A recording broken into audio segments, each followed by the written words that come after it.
সময়। সময় আমাদের জীবনের খুবই খুবই গুরুত্বপূর্ণ একটা জিনিস। কিন্তু আজকে কিছু ভিন্ন সময়ের কথা বলবো। ধরো কোনো পরীক্ষার্থীকে যদি বলা হয় তোমাকে পরীক্ষা দেওয়ার জন্য আধ ঘন্টা সময় বাড়িয়ে দেওয়া হলো, তার কাছে কি মনে হবে জানো? মনে হবে সে আকাশের চাঁদ পেয়ে গেছে। আধ ঘন্টা সময় সে আরও কত কিছু লিখতে যে পারবে শুধু সেই জানে, তার কত আনন্দ।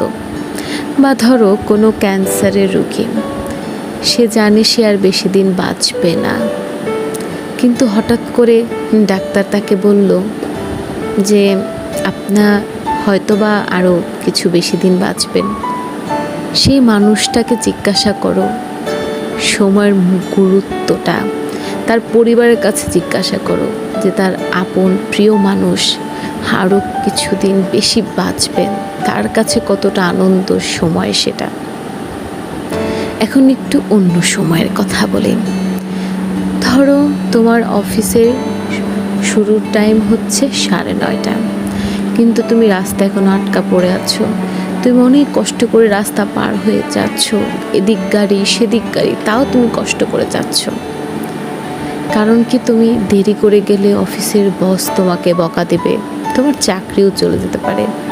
কিন্তু তুমি কি এটা ভেবে দেখেছো যে সেই সড়ক দুর্ঘটনায় যদি তোমার কিছু হয়ে যায় তাহলে তোমার পরিবারের কি হবে? তখন কি তোমার চাকরিটা কে করবে বলো, তুমি যদি জীবিতই না থাকো? অথচ তুমি যদি সময়টাকে এতই বেশি গুরুত্ব না দিতে তাহলে হয়তোবা তুমি অন্য কিছু করতে পারতে। সে চাকরিটাই যে তোমাকে করতে হবে এমন তো নয়, তুমি বেঁচে থাকলে অনেক কিছুই করতে পারবে। আবার দেখো ঈদের ছুটিতে বা যে কোনো ছুটিতে মানুষ মরিয়া হয়ে ওঠে বাড়িতে যাই জন্য। তুমি তো বাড়িতে অবশ্যই যাবে তোমার আপনজন প্রিয়জনদের সাথে আনন্দ ভালোবাসা ভাগাভাগি করে নিতে।